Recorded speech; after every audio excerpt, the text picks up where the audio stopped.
Nyongera kwanirizaako Abani ne Bukedde TV1 mawulire gabuutikidde agakawungezi kano okkiriza tugatandike n'Olukiiko Olufuzi olw'ekibiina kya Forum for Democratic Change FDC ku kitebe kyabwe Najjanankumbi Lutudde wakati mu bunkenke.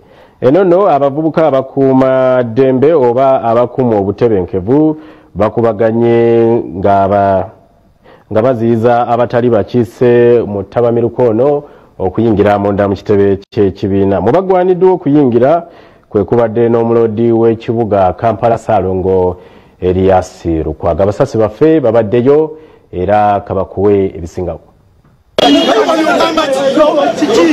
Embeera badde yavaawo mpitewo ku kitebe ky'FDC abavubuka abadde bakuuma obutebenkevu bwe bakubaganye nga baziyiza abatali bakiise mu ttabamiruko okuyingira.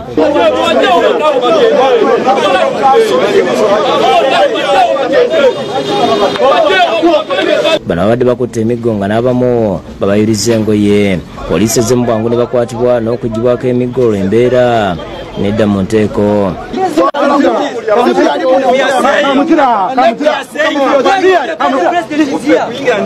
Ebyokwenda ku kitebe bisigadde mu mikono gy'abavubuka ba FDC nga basalawo ayingira naddala abo bali ku nkalala ezaawandiikiddwa. Embeera eno weebeereddewo nga ssaabawandiisi w'ekibiina kya FDC Nandala Mafaabi ng'ali mu kitebe ng'ategeka abakiise we bagenda okutuula batuuke ng'ekifo kiyoyoote bulungi. Pulezidenti w'ekibiina kya FDC Engineer Patrick Amuriato Boy atuuse era abavubuka abadde basibiddwa ebweru bamwogeredde ebisongovu ne bamulangira okubagoba ku kitebe.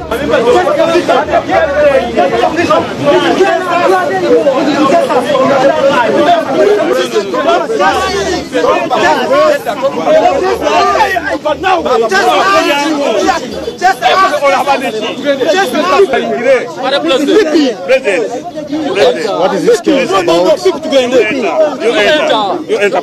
What has happened today, it shows that actually the party it is not for the people, the party is for an individual who is poor and Nandala. Lwaki batugana okuyingira nga tuli bammemba.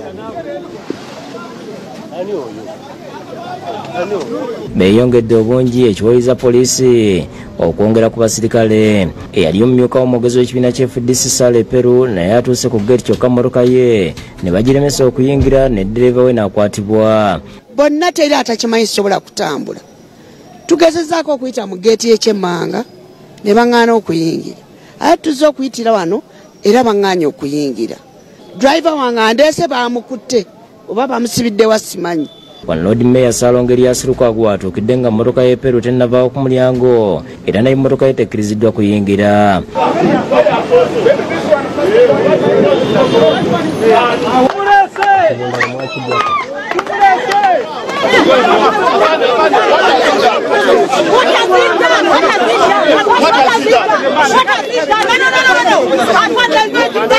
What has he done?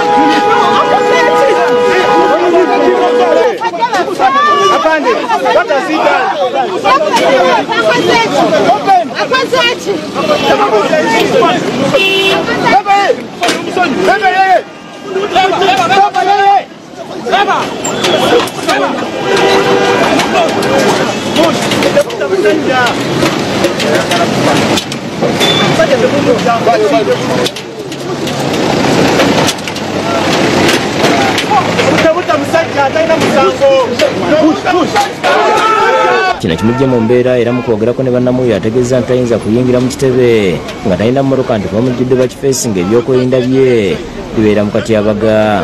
Olaba embeera nga bwefaanana bakifeesi bali wano.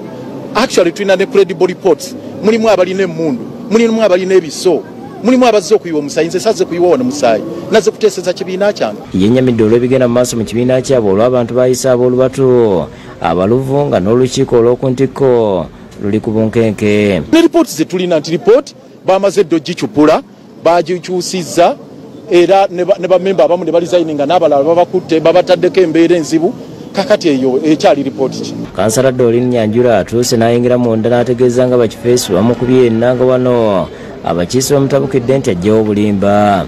Wait, Nyanjula, you don't know. You think you have monopoly of organizing goods to beat us? You are not going to be intimidated. Who is intimidating you? No one is blackmailing you. These are the some of the people who are ungrateful. Nyanjula, look at yourself. Look at yourself in the mirror. Because you are a liar. You are a liar. You don't come for next meetings and then you are all over the news. When did you ever last come for next meetings?